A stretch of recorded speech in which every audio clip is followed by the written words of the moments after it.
Good evening.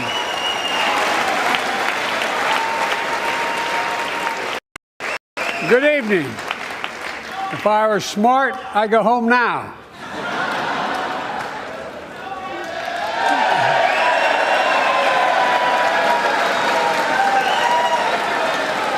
Mr. Speaker, Madam Vice President, members of Congress, my fellow Americans, in January 1941, Franklin Roosevelt came to this chamber to speak to the nation, and he said, "I address you at a moment unprecedented in the history of the Union.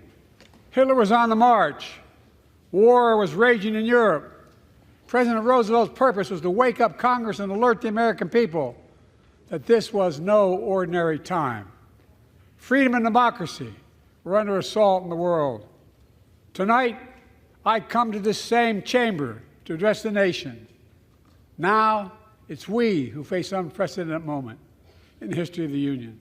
And yes, my purpose tonight is to wake up the Congress and alert the American people that this is no ordinary moment either. Not since President Lincoln and the Civil War have freedom and democracy been under assault at home as they are today.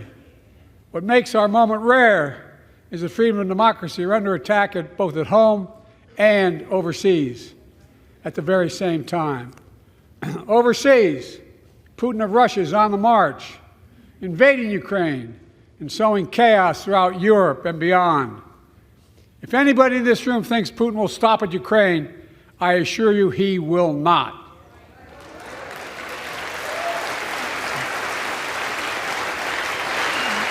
But Ukraine can stop Putin. Ukraine can stop Putin if we stand with Ukraine and provide the weapons that it needs to defend itself.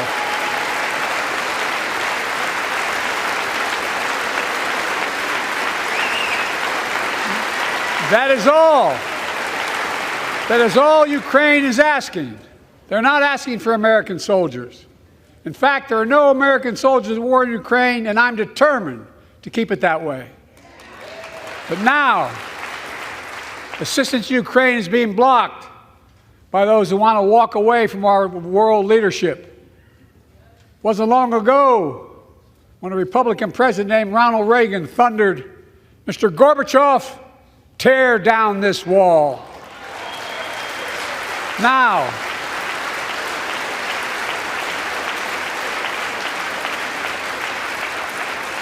my predecessor, a former Republican president, tells Putin, quote, "Do whatever the hell you want."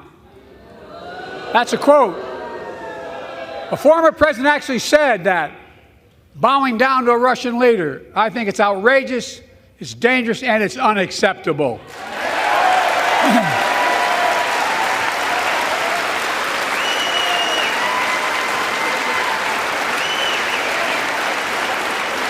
America is a founding member of NATO, the military alliance of democratic nations created after World War II to prevent war and keep the peace. And today, we've made NATO stronger than ever. We welcomed Finland to the alliance last year. And just this morning, Sweden officially joined, and their minister is here tonight. I'm going to stand up. Welcome. Welcome, welcome, welcome.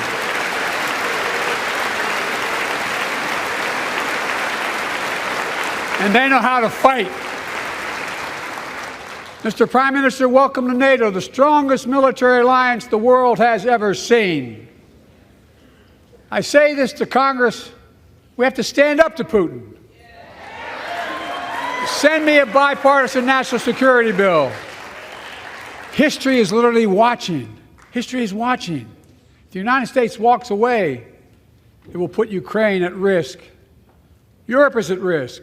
The free world will be at risk, emboldening others to do what they wish to do us harm. My message to President Putin, who I've known for a long time, is simple. We will not walk away.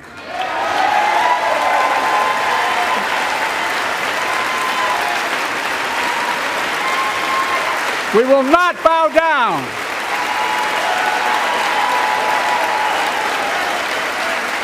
I will not bow down. In a literal sense, history is watching. History is watching. Just like history watched 3 years ago on January 6th, when insurrectionists stormed this very Capitol and placed a dagger to the throat of American democracy. Many of you are here on that darkest of days. We all saw with our own eyes the insurrectionists were not patriots. They'd come to stop the peaceful transfer of power, to overturn the will of the people. January 6th lies about the 2020 election and the plots to steal the election posed a gravest threat to U.S. democracy since the Civil War. But they failed. America stood.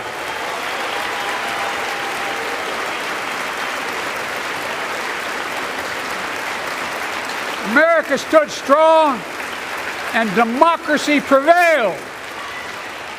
We must be honest. The threat to democracy must be defended. My predecessor and some of you here seek to bury the truth about January 6th. I will not do that.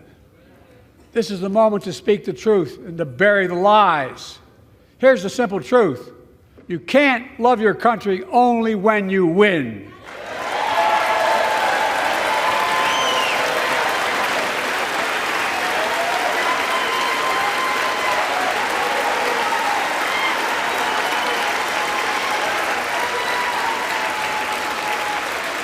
As I've done ever since being elected to office, I ask all of you without regard to party to join together and defend democracy.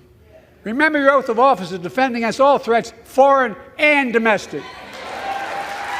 Respect free and fair elections, restore trust in our institutions, and make clear political violence has absolutely no place in America, zero place. Again, it's not hyperbole to suggest history is watching. We're watching. Your children and grandchildren will read about this day and what we do. History is watching another assault on freedom. Joining us tonight is Latoya Beasley, a social worker from Birmingham, Alabama. 14 months ago, she and her husband welcomed a baby girl thanks to the miracle of IVF. She scheduled treatments to have that second child, but the Alabama Supreme Court shut down IVF treatments across the state, unleashed by a Supreme Court decision overturning Roe v. Wade. She was told her dream would have to wait. What her family had got through should never have happened. Unless Congress acts, it could happen again. So tonight, let's stand up for families like hers. To my friends across the aisle, don't keep this waiting any longer. Guarantee the right to AVF. Guarantee it nationwide.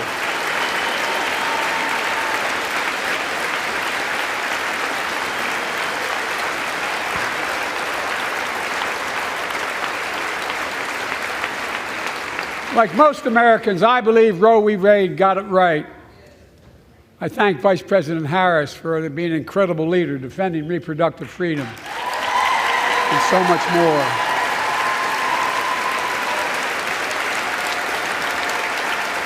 Thank you. My predecessor came to office determined to see Roe v. Wade overturned. He's the reason it was overturned, and he brags about it. Look at the chaos that has resulted. Joining us tonight is Kate Cox, the wife and mother from Dallas. She's become pregnant again and had a fetus of a fatal condition.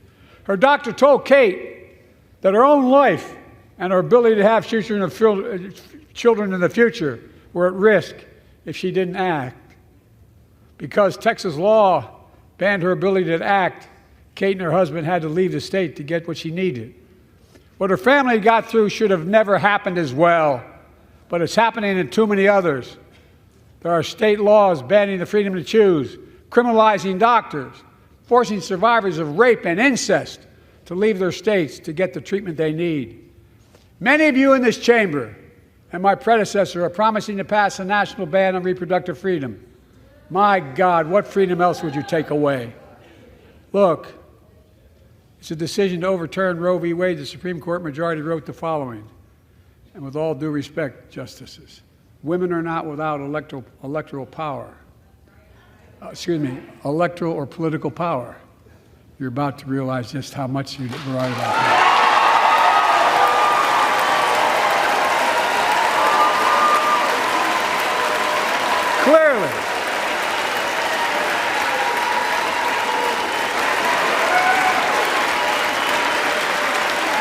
Clearly,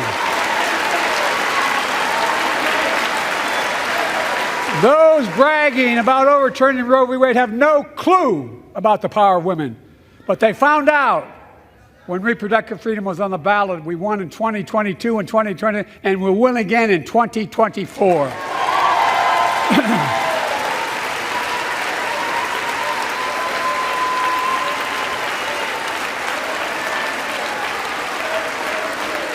If you, the American people, send me a Congress that supports the right to choose, I promise you, I'll restore Roe v. Wade as the law of the land again.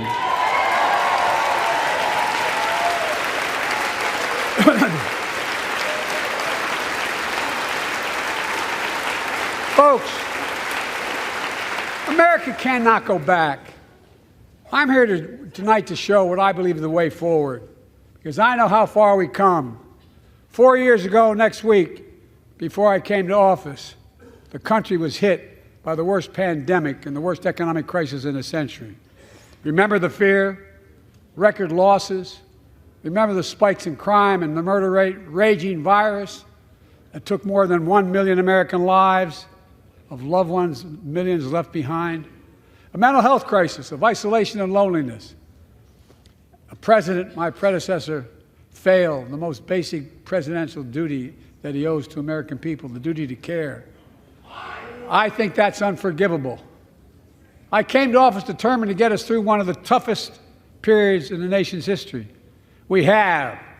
It doesn't make news, but in 1,000 cities and towns, the American people are writing the greatest comeback story never told.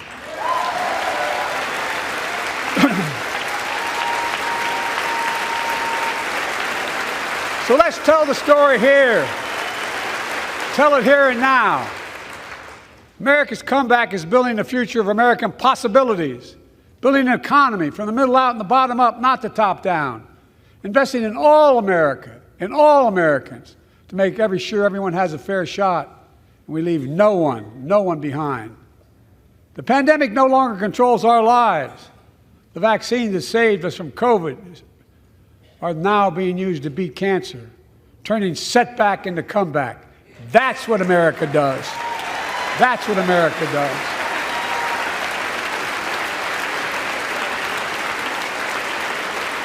Folks, my inherited economy is on the brink. Now our economy is literally the envy of the world. 15 million new jobs in just 3 years, a record, a record. Unemployment at 50-year lows. A record 16 million Americans are starting small businesses, and each one is a literal act of hope. With historic job growth and small business growth for Black and Hispanics and Asian Americans, 800,000 new manufacturing jobs in America and counting. Where is it written we can't be the manufacturing capital of the world? We are, and we will. More people have health insurance today. More people have health insurance today than ever before. The racial wealth gap is as small as it's been in 20 years. Wages keep going up, inflation keeps coming down. Inflation has dropped from 9% to 3%, the lowest in the world, and tending lower.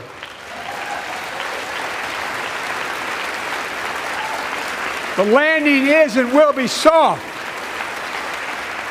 And now, instead of importing foreign products and exporting American jobs, we're exporting American products and creating American jobs. Right here in America, where they belong.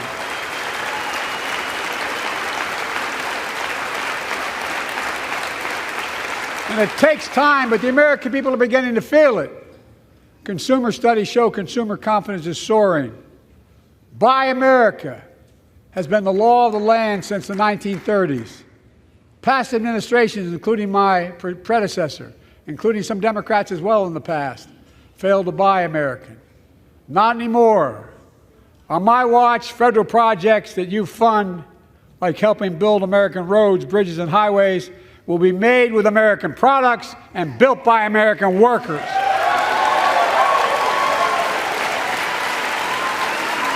Creating good-paying American jobs.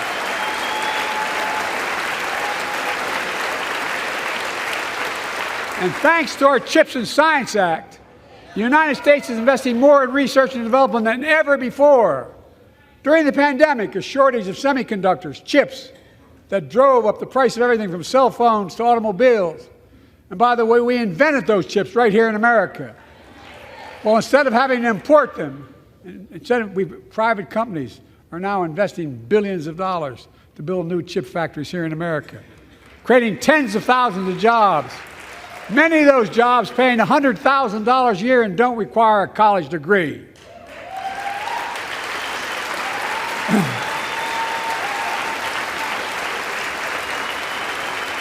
In fact, my policies have attracted $650 billion in private sector investment in clean energy, advanced manufacturing, creating tens of thousands of jobs here in America.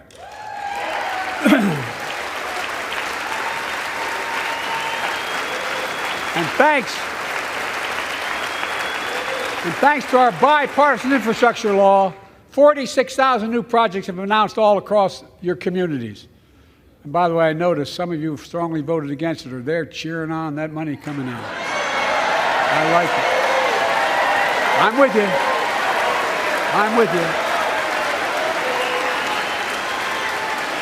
And if any of you don't want that money in your district, just let me know. Modernizing our roads and bridges, ports and airports, public transit systems. Removing poisonous lead pipes so every child can drink clean water without risk of brain damage.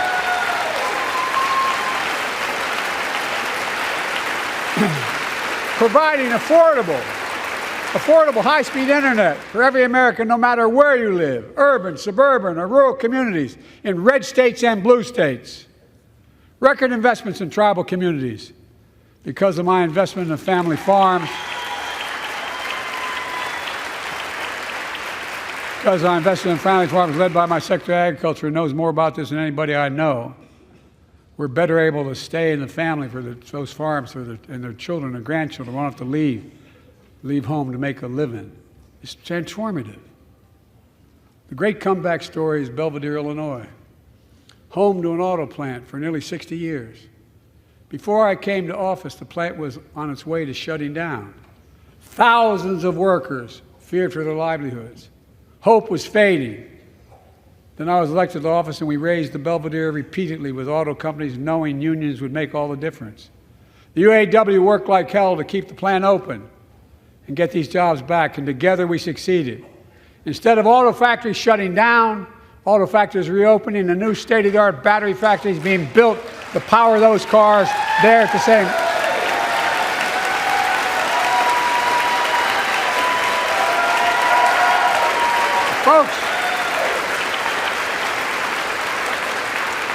The folks at Belvidere, I say, instead of your town being left behind, your community is moving forward again. Because instead of watching auto jobs in the future go overseas, 4,000 union jobs with higher wages are building the future in Belvidere right here in America.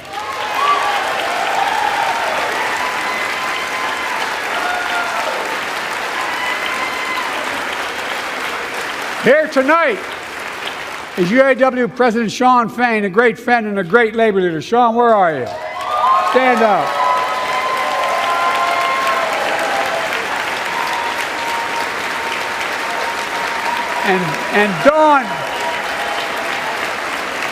And Dawn Sims, a third-generation worker, UAW worker at Belvidere.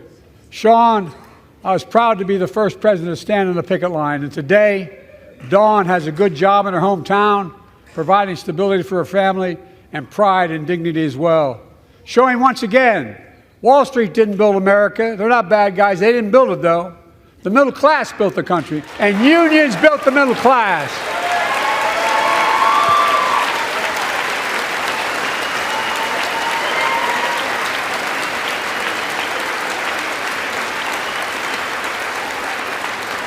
I say to the American people, when America gets knocked down, we get back up.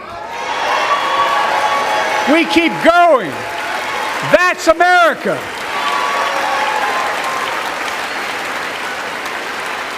That's you, the American people. It's because of you America's coming back. It's because of you our future is brighter. It's because of you that tonight we can proudly say the state of our union is strong and getting stronger.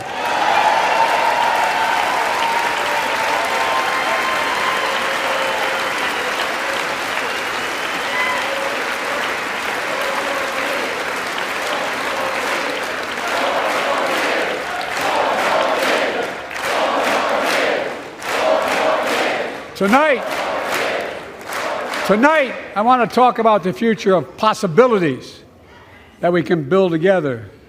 A future where the days of trickle-down economics are over and the wealthy and the biggest corporations no longer get all the tax breaks. And by the way, I understand corporations. I come from a state that has more corporations invested than every one of your states in the United States combined. And I represented it for 36 years. I'm not anti-corporation, but I grew up in a home where trickle-down economics didn't put much on my dad's kitchen table. That's why I determined to turn things around so middle class does well. When they do well, the poor go way up and the wealthy still do very well. We all do well. And there's more to do to make sure you're feeling the benefits of all we're doing. Americans pay more for prescription drugs than anywhere in the world. It's wrong, and I'm ending it.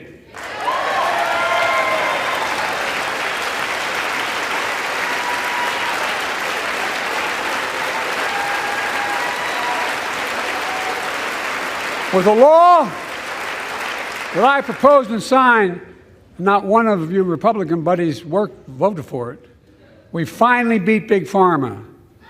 Instead of paying $400 a month or thereabouts for insulin with diabetes, and it only costs $10 to make, they only get paid $35 a month now and still make a healthy profit. And but what to do next? I want to cap the cost of insulin at $35 a month for every American who needs it. Everyone.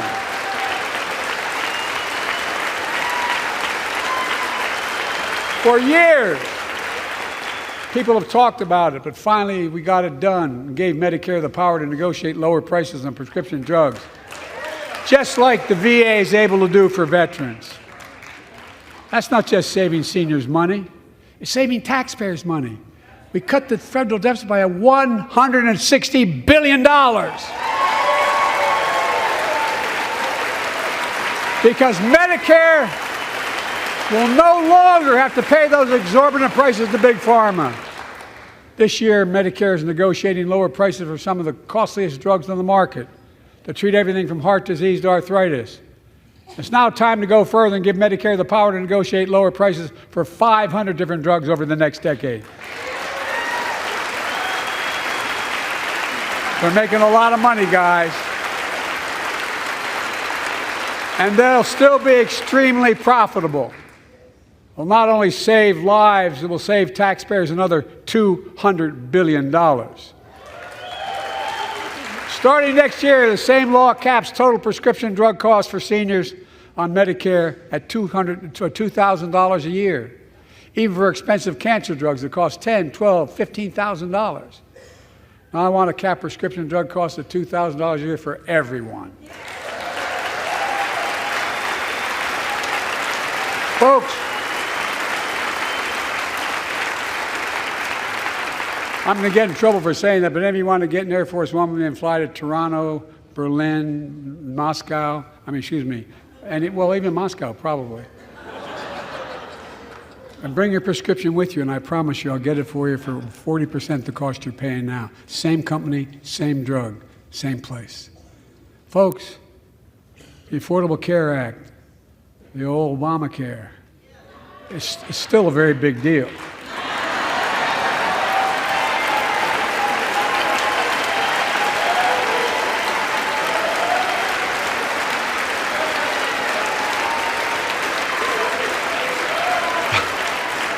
Over 100 million of you can no longer be denied health insurance because of pre-existing condition. But my predecessor, and many in this chamber, want to take this prescription drug away by repealing the Affordable Care Act. I'm not going to let that happen. We stopped you 50 times before, and we'll stop you again. In fact, I'm not only protecting it, I'm expanding it. The enacted tax credits of $800 per person per year reduce health care costs for millions of working families. That tax credit expires next year. I want to make that savings permanent.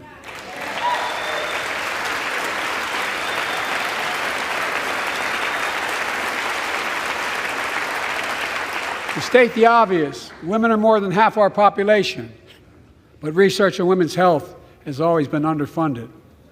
That's why we're launching the first ever White House initiative on women's health research, led by Jill, doing an incredible job as First Lady.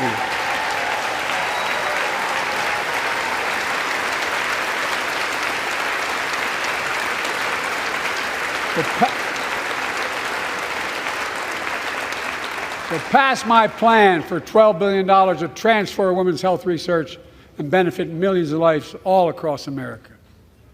I know the cost of housing is so important to you. If inflation keeps coming down, mortgage rates will come down as well, and the Fed acknowledges that. But I'm not waiting. I want to provide an annual tax credit that will give Americans $400 a month for the next 2 years as mortgage rates come down, to put toward their mortgages when they buy their first home or trade up for a little more space. Just for 2 years.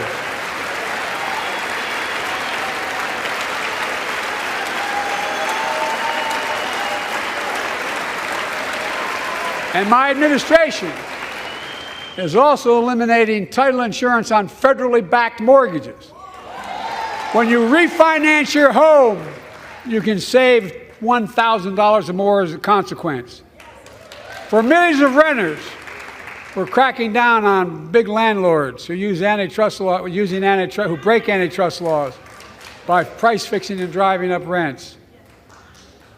We've cut red tape so builders can get federally financing, which is already helping build a record 1.7 million new housing units nationwide. Now pass and build and renovate 2 million affordable homes and bring those rents down.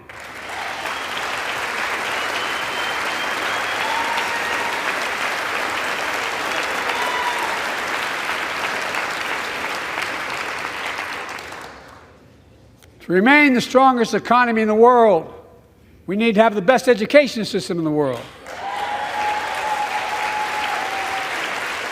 And I suspect all of you, want to give every child, a good start by providing access to preschool for 3 and 4 years old. You know, I think I pointed out last year,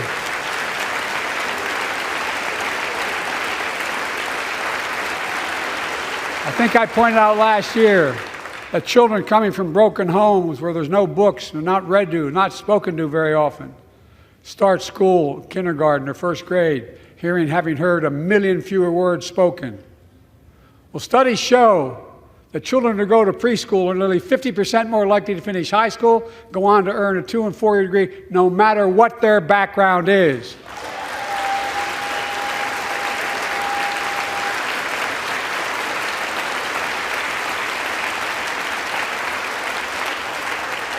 I met a year and a half ago with the leaders of the Business Roundtable.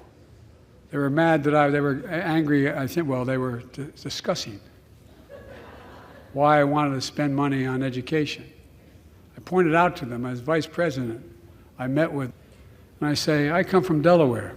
DuPont used to be the 8th largest corporation in the world. And every new enterprise they bought, they educated the workforce to that enterprise. But none of you do that anymore. Why are you angry with me providing you the opportunity for the best educated workforce in the world? And they all looked at me and said, I think you're right. I want to expand high quality tutoring in summer learning to see that every child learns to read by third grade.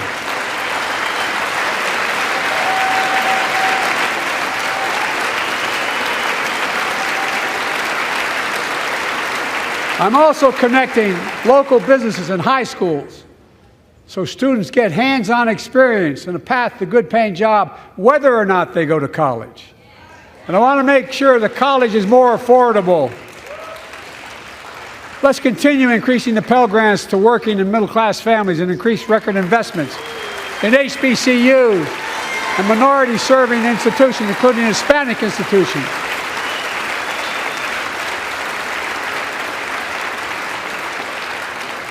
When I was told I couldn't universally just change the way in which we dealt with student loans, I fixed 2 student loan programs that already existed to reduce the burden of student debt for nearly 4 million Americans, including nurses, firefighters, and others in public service.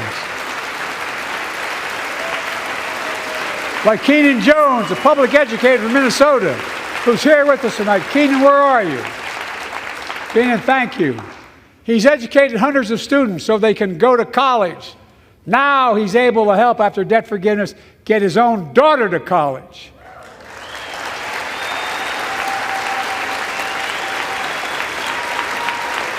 And folks, look, such relief is good for the economy because folks are now able to buy a home, start a business, start a family.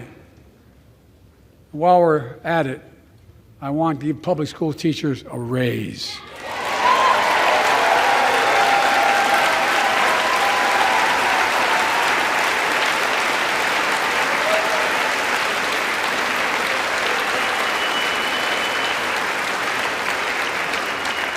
And by the way, the first couple of years, we cut the deficit. Now, let me speak to the question of fundamental fairness for all Americans. I've been delivering real results in fiscally responsible ways.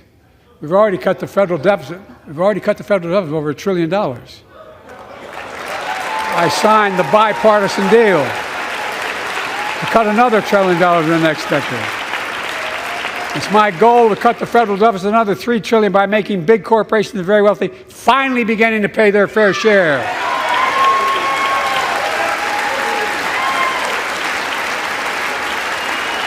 Look, I'm a capitalist. If you want to make or can make $1 million or millions of bucks, that's great. Just pay your fair share in taxes.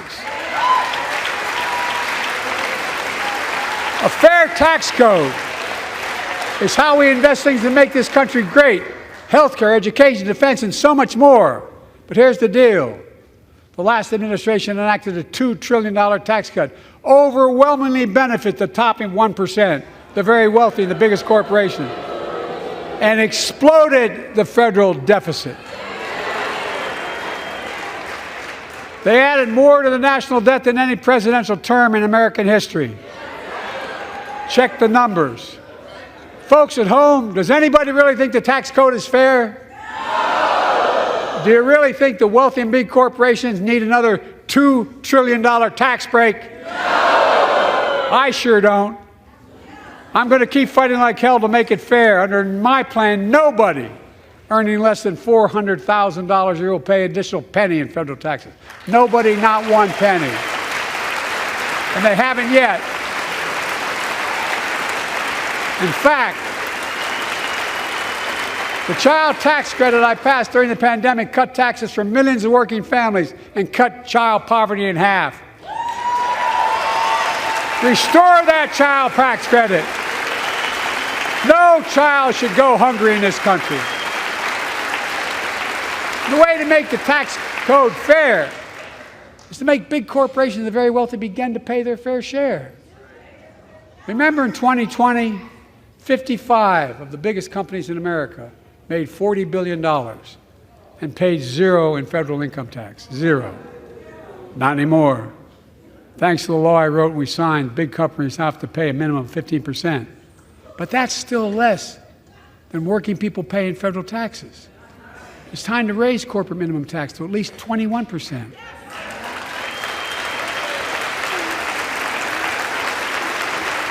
So every big corporation finally begins to pay their fair share.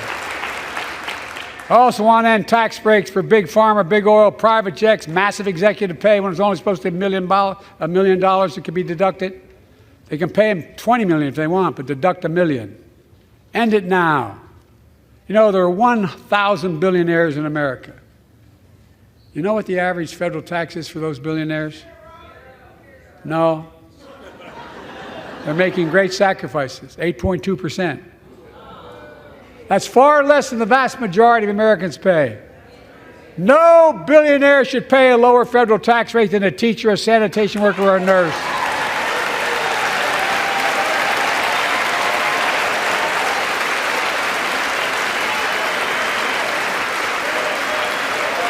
I propose a minimum tax for billionaires of 25%, just 25%. You know what that would raise? That would raise $500 billion over the next 10 years. And imagine what that could do for America. Imagine a future with affordable child care. Millions of families can get what they need to go to work to help grow the economy. Imagine a future with paid leave, because no one should have to choose between working and taking care of their sick family member.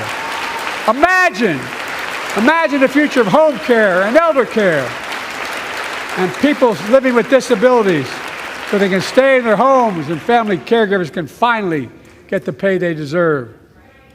Tonight, let's all agree once again to stand up for seniors. Many of my friends on the other side of the aisle want to put Social Security on the chopping block. If anyone here tries to cut Social Security or Medicare or raise the retirement age, I will stop you.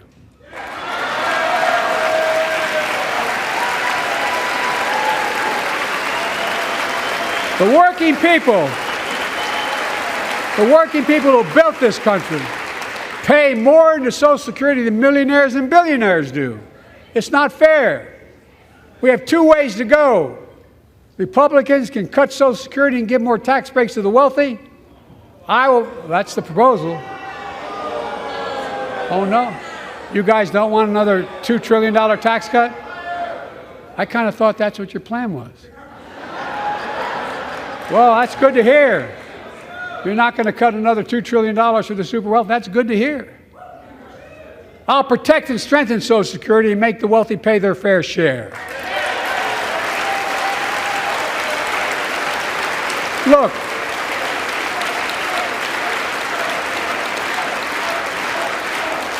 too many corporations raise prices to pad their profits, charging more and more for less and less. That's why we're cracking down on corporations that engage in price gouging and deceptive pricing, from food to health care to housing. In fact, the snack companies think you won't notice if they change the size of the bag and put a hell of a lot fewer, same size bag, put fewer chips in it. No, I'm not joking. It's called shrinkflation. Pass Bobby Casey's bill and stop this. I really mean it.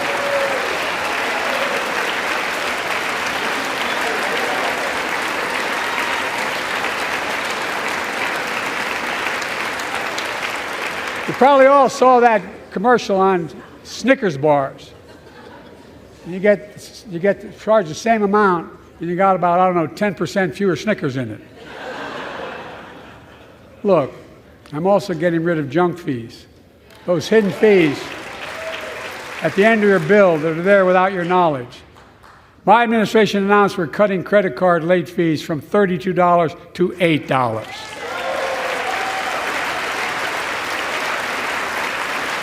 Banks and credit card companies are allowed to charge what it costs them to instigate the collection. And that's more a hell of a lot like $8 and 30-some dollars. They don't like it. The credit card companies don't like it. But I'm saving American families $20 billion a year with all the junk fees I'm eliminating. Folks at home, that's why the banks are so mad. It's $20 billion in profit. I'm not stopping there. My administration has proposed rules to make cable, travel, utilities, and online ticket sellers tell you the total price up front so there are no surprises. It matters. It matters. And so does this. In November, my team began serious negotiation with a bipartisan group of senators. The result was a bipartisan bill with the toughest set of border security reforms we've ever seen. Oh, you don't think so? Oh, you don't like that bill, huh? That conservatives got together and said it was a good bill? I'll be darned. That's amazing. That bipartisan bill would hire 1,500 more security agents and officers, 100 more immigration judges to help tackle the backload of 2 million cases, 4,300 more asylum officers, and new policies so they can resolve cases in 6 months instead of 6 years now.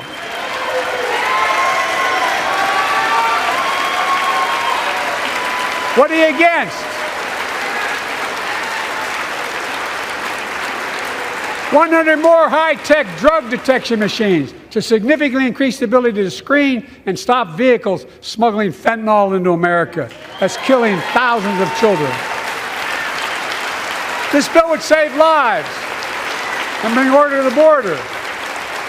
It will also give me and any new president new emergency authority to temporarily shut down the border when the number of migrants at the border is overwhelming. The Border Patrol Union has endorsed this bill. The Federal Chamber of Commerce is, yeah. You're saying low. Look at the facts. I know you know how to read.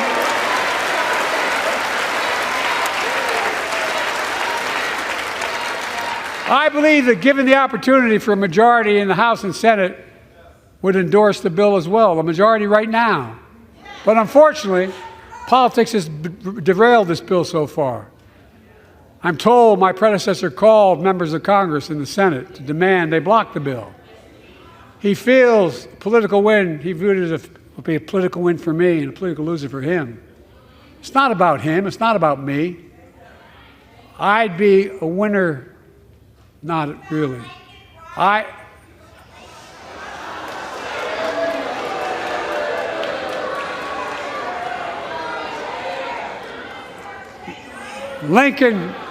Lincoln Riley, an innocent young woman who was killed by an illegal.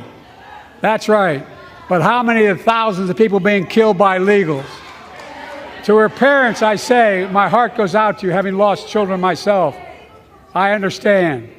But look, if we change the dynamic at the border, people pay these smugglers $8,000 to get across the border because they know if they get by and let into the country, it's 6 to 8 years before they have a hearing. And it's worth taking the chance of the $8,000. But if it's only 6 weeks, the idea is it's highly unlikely that people will pay that money and come all that way knowing that they'll be able to be kicked out quickly. Folks, I would respectfully suggest my Republican friends owe it to the American people, get this bill done. We need to act now.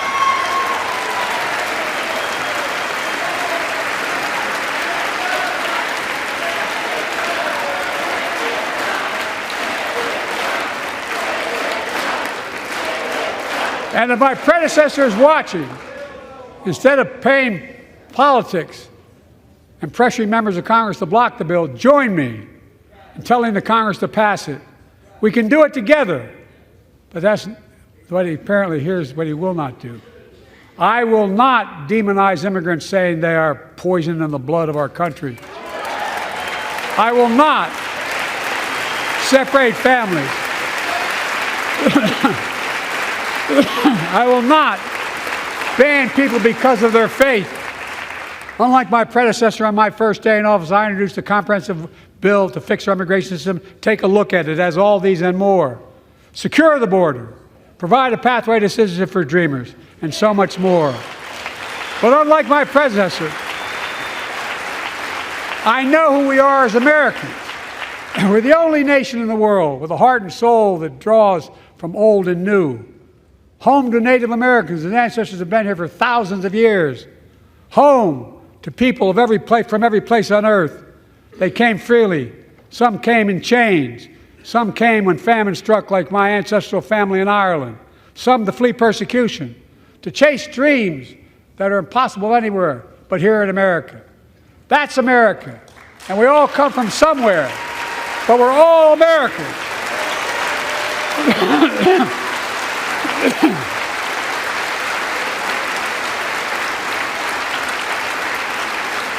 Look, folks, we have a simple choice.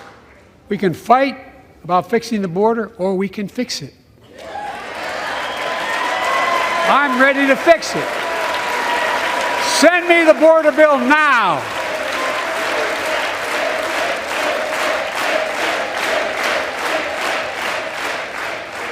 A transformational moment in history happened 59 years ago today in Selma, Alabama. Hundreds of foot soldiers for justice marched across the Edmund Pettus Bridge, named after the Grand Dragon of the Ku Klux Klan, to claim their fundamental right to vote. They were beaten, they were bloody, and left for dead. Our late friend and former colleague, John Lewis, was on that march. We miss him.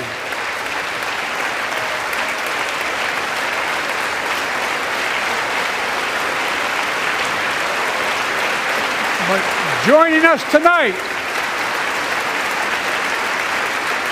are other marchers, both in the gallery and on the floor, including Betty Mae Fikes, known as the voice of Selma. The daughter of gospel singers and preachers, she sang songs of prayer and protest on that bloody Sunday to help shake the nation's conscience. 5 months later, the Voting Rights Act passed and was signed into law.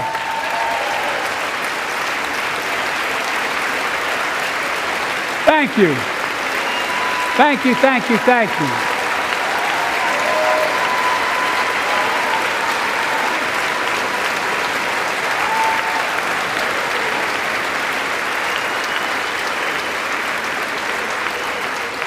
But 59 years later, there are forces taking us back in time.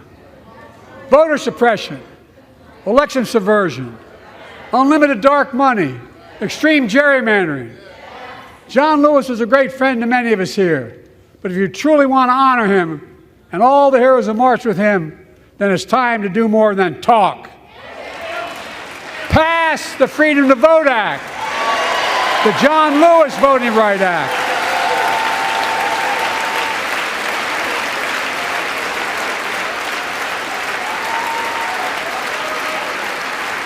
And stop denying another core value of America, our diversity across American life. Banning books, it's wrong. Instead of erasing history, let's make history. I want to protect fundamental rights. Pass the Equality Act. And my message to transgender Americans, I have your back. Pass the PRO Act for workers' rights. Raise the federal minimum wage, because every worker has a right to a decent living more than $7 an hour. We're also making history by confronting the climate crisis, not denying it. I don't think any of you think there's no longer a climate crisis. At least I hope you don't.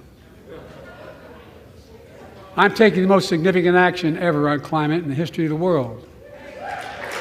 I'm cutting our carbon emissions in half by 2030, creating tens of thousands of clean energy jobs, like the IBEW work is building and installing 500,000 electric vehicle charging stations.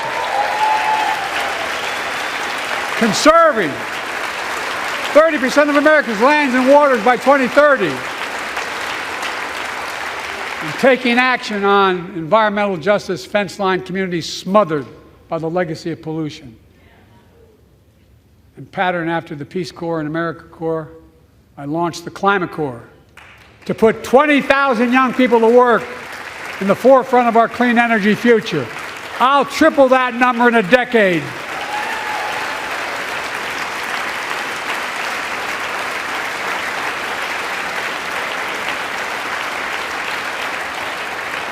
To state the obvious, all Americans deserve the freedom to be safe, and America is safer today than when I took office.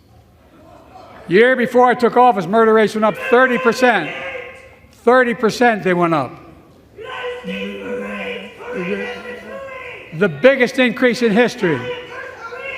It was then, through my American Rescue Plan, which every American voted against, I might add, we made the largest investment in public safety ever.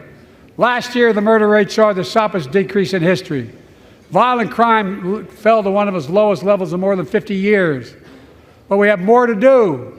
We have to help cities invest in more community police officers, more mental health workers, more community violence intervention. Give communities the tool to crack down on gun crime, retail crime, and carjacking. Keep building trust, as I've been doing by taking executive action on police reform and calling for it to be the law of the land. Directing my cabinet to review the federal classification of marijuana and expunging thousands of convictions for the mere possession, because no one should be jailed for simply using or have it on their record. Take on crimes of domestic violence. I'm ramping up the federal enforcement of the Violence Against Women Act that I proudly wrote when I was a senator, so we can finally end the scourge against women in America.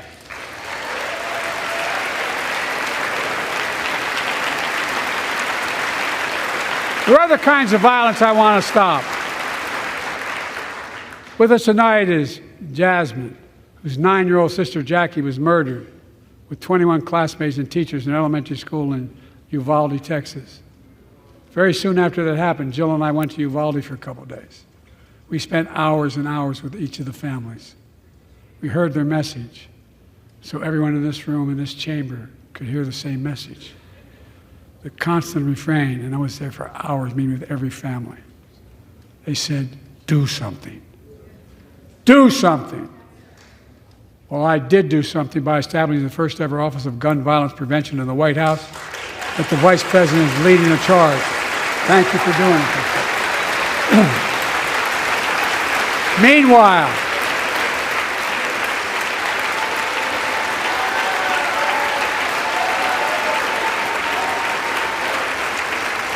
Meanwhile, my predecessor told the NRA he's proud he did nothing on guns when he was president.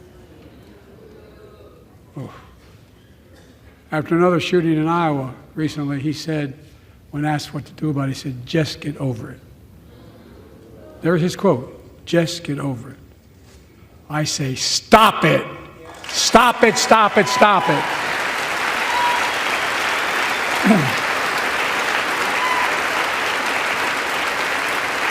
I'm proud we beat the NRA when I signed the most significant gun safety law in nearly 30 years because of this Congress. We now must beat the NRA again. I'm demanding a ban on assault weapons and high-capacity magazines. Pass universal background checks. None of this.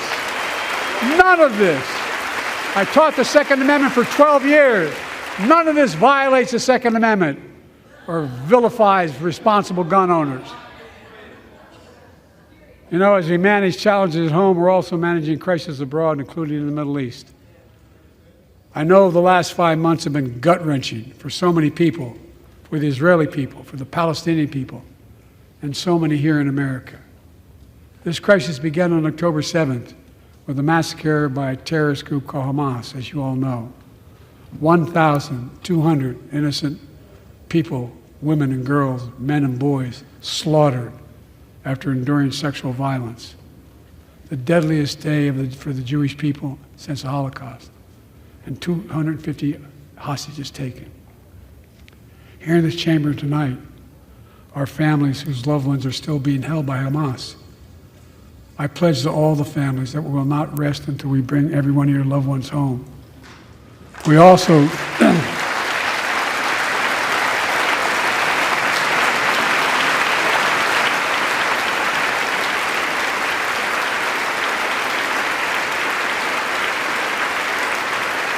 we will also work around the clock to bring home Evan and Paul, Americans being unjustly detained by the Russians and others around the world. Israel has the right to go after Hamas. Hamas ended this conflict by releasing hostages, laying down arms, could end it by releasing the hostages, laying down arms, and surrendering those responsible for October 7th. But Israel has Israel has a added burden because Hamas hides and operates among the civilian population like cowards under hospitals, daycare centers, and all the like. Israel also has a fundamental responsibility, though, to protect innocent civilians in Gaza.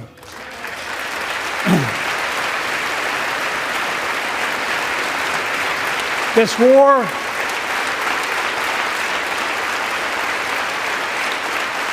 has taken a greater toll on innocent civilians than all previous wars in Gaza combined.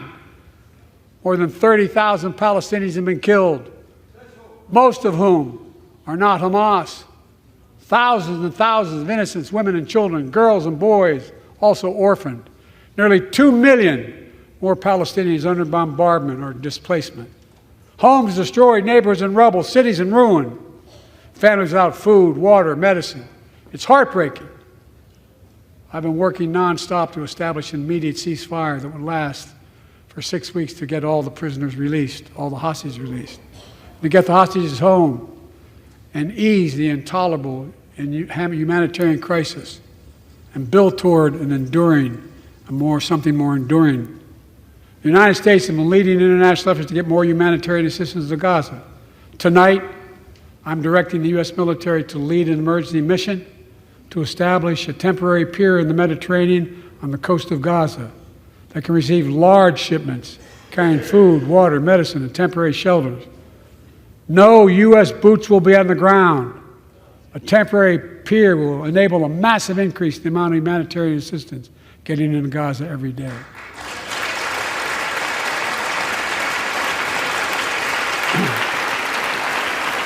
And Israel must do its part. Israel must allow more aid into Gaza to ensure humanitarian workers aren't caught in the crossfire. And they're announcing they're going to have a crossing in northern Gaza. For the leadership of Israel, I say this: humanitarian assistance cannot be a secondary consideration or a bargaining chip. Protecting and saving innocent lives has to be a priority.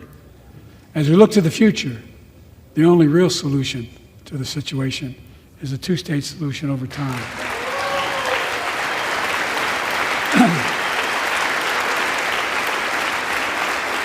And I say this as a lifelong supporter of Israel. My entire career, no one has a stronger record with Israel than I do. I challenge any of you here. I'm the only American president of Israel in wartime. But there is no other path that guarantees Israel's security and democracy.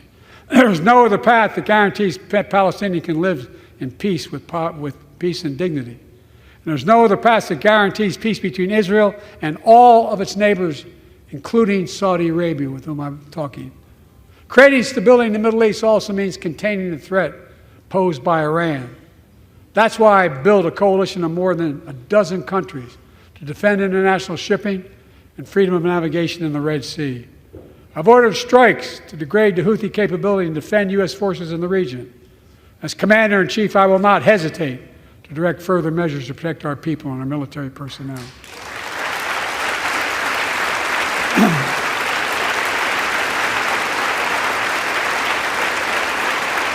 For years, I've heard many of my Republican and Democratic friends say that China is on the rise and America is falling behind. They've got it backwards. I've been saying it for over 4 years, even when I wasn't president. America's rising. We have the best economy in the world. And since I've come to office, our GDP is up, our trade deficit with China is down to the lowest point in over a decade. And we're standing up against China's unfair economic practices. We're standing up for peace and stability across the Taiwan Straits. I've revitalized our partnership and alliance in the Pacific. India, Australia, Japan, South Korea, the Pacific Islands. I've made sure that the most advanced American technologies can't be used in China, not allowing to trade them there. Frankly, for all this tough talk on China, it never occurred to my predecessor to do any of that. I want competition with China, not conflict. And we're in a stronger position to win the conflict of the 21st century against China than anyone else, for that matter, than any time as well. Here at home, I've signed over 400 bipartisan bills, but there's more to pass my unity agenda. Strengthen penalties on fentanyl trafficking. You don't want to do that, huh? Pass bipartisan privacy legislation to protect our children online. Harness the promise of AI to protect us from peril. Ban AI voice impersonations and more. And keep our truly sacred obligation to train and equip those we send into harm's way and care for them and their families when they come home and when they don't.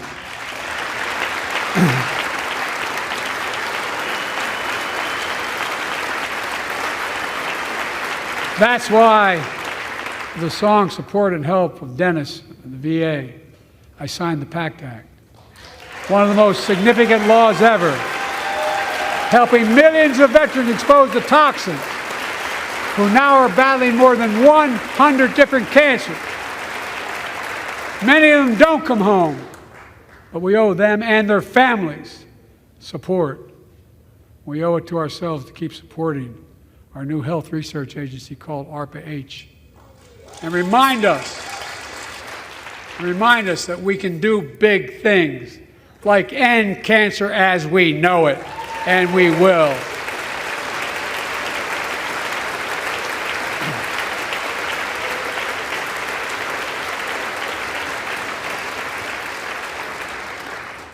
Let me close with this.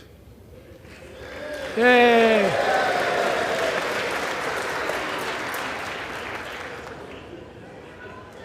I know you don't want to hear any more, Lindsay, but I got to say a few more things.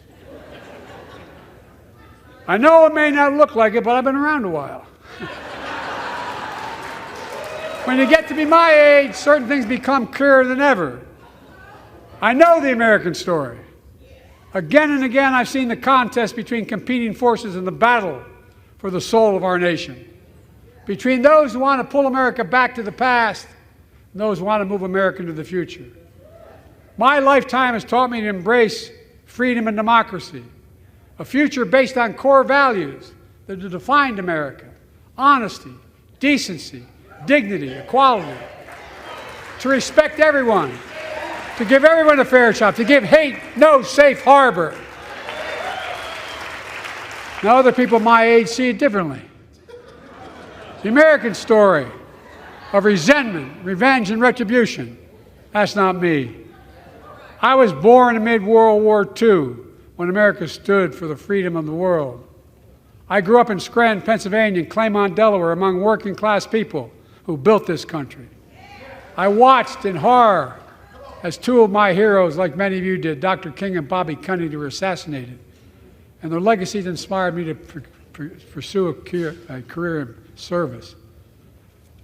I left the law firm and became a public defender because my city of Wilmington was the only city in America occupied by the National Guard after Dr. King was assassinated because of the riots. And I became a county councilman almost by accident. I got elected to the United States Senate when I had no intention of running at age 29. Then vice president of our first black president. Now president to the first women vice president.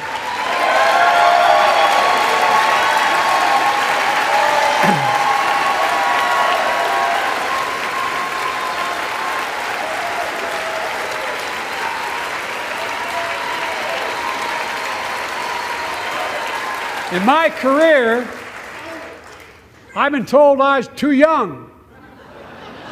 By the way, they didn't let me on the Senate elevators for votes sometimes. Not a joke.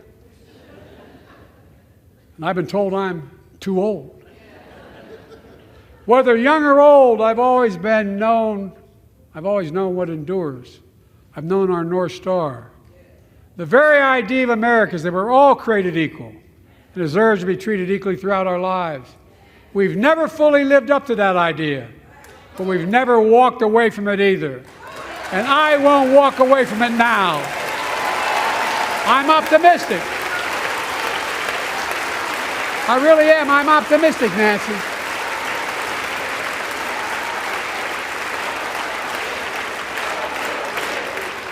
My fellow Americans, the issue facing our nation isn't how old we are, it's how old are our ideas. Hate, anger, revenge, retribution are the oldest of ideas. But you can't lead America with ancient ideas. It'll only take us back. You lead America, the land of possibilities. You need a vision for the future and what can and should be done. Tonight you've heard mine. I see a future where defending democracy, you don't diminish it. I see a future where we restore the right to choose and protect our freedoms, not take them away. I see a future